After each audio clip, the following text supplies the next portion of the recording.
Hello, and welcome to a much more exciting game developers vlog than last time, because this time we have stuff that moves quite a lot. Several things. Look, three things that move, or two things that move, and one thing that sort of simply animates. Work has progressed quite rapidly as of late, or at least I've been adding a lot of features.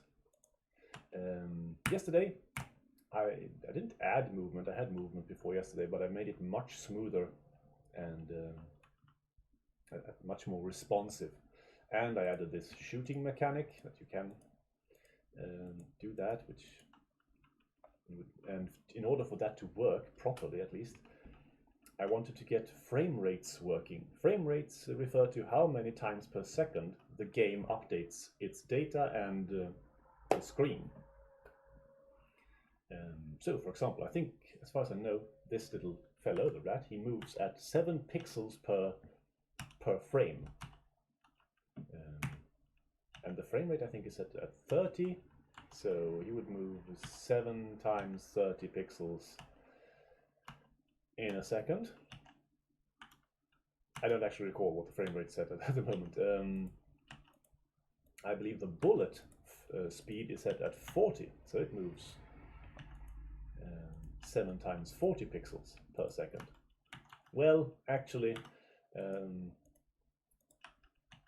I haven't polished that yet, so I think it moves faster if you shoot diagonally, because it doesn't measure pixels, it measures steps on a line. So if you on a diagonal line, it will move faster because pixels are longer on the diagonal than on the straights. I will have to, well, I don't suppose I have to, but I would want to fix that. It's quite an easy fix. I work with that quite a bit already. That sort of calculation, deciding how fast something is moving at different angles within the context of a two-dimensional matrix, as is the pixel display. What else? Well, getting the frame rate and the movement right took a lot of time yesterday, but it has enabled me to do a lot of things.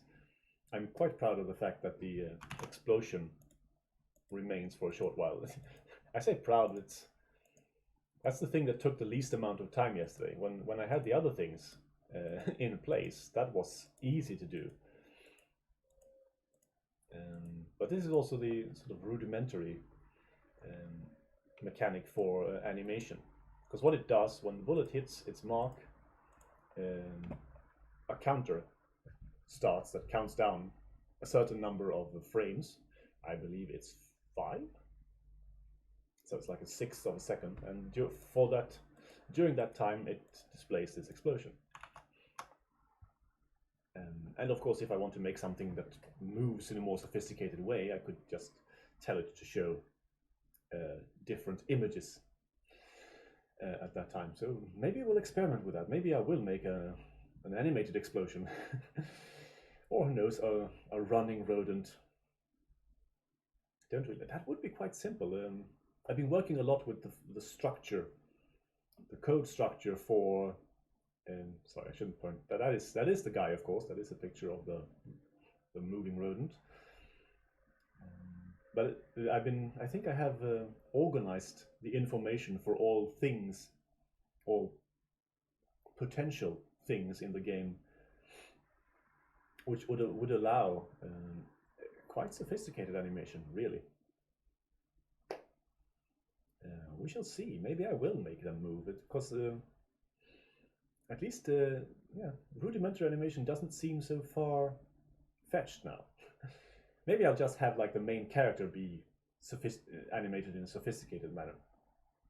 That is, of course, probably where much of your attention will be in the game. We'll see.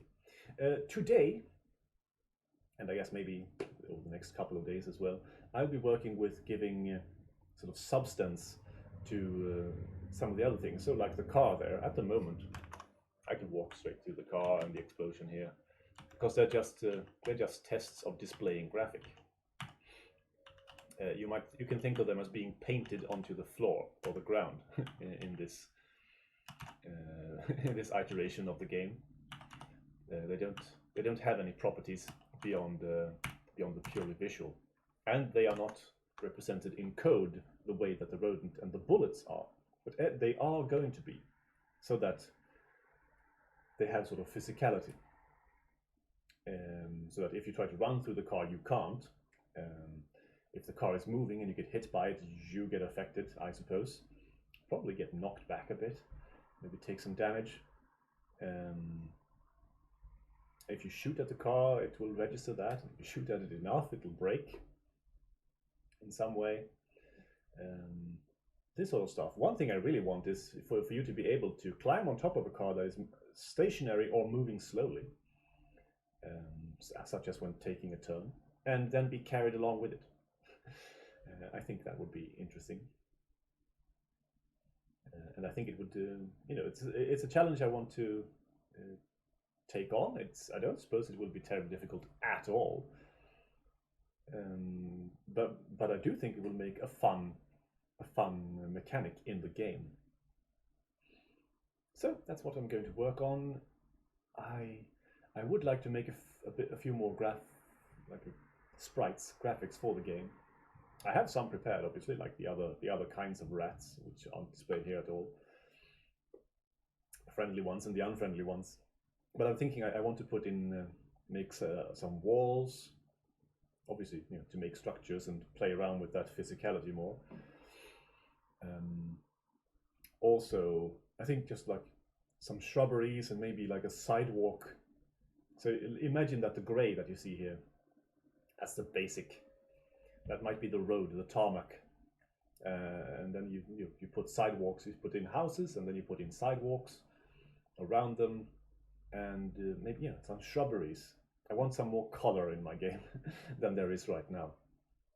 So I think some shrubberies and some other colorful things, just to make it look a little bit more appealing. And I actually prioritize that quite highly because I want to make it fun to work in, this sort of test environment, and also more fun for you guys to watch it.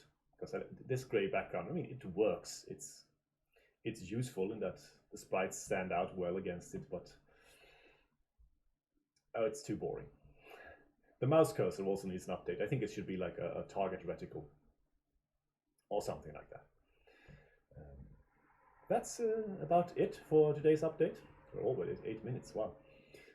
If you think this is interesting, this game seems interesting, and you want to follow the development of it, or if you want to follow my other projects, I'm also like a painter, a writer, and a fashion designer. All of it on my own, and with varying degrees of success.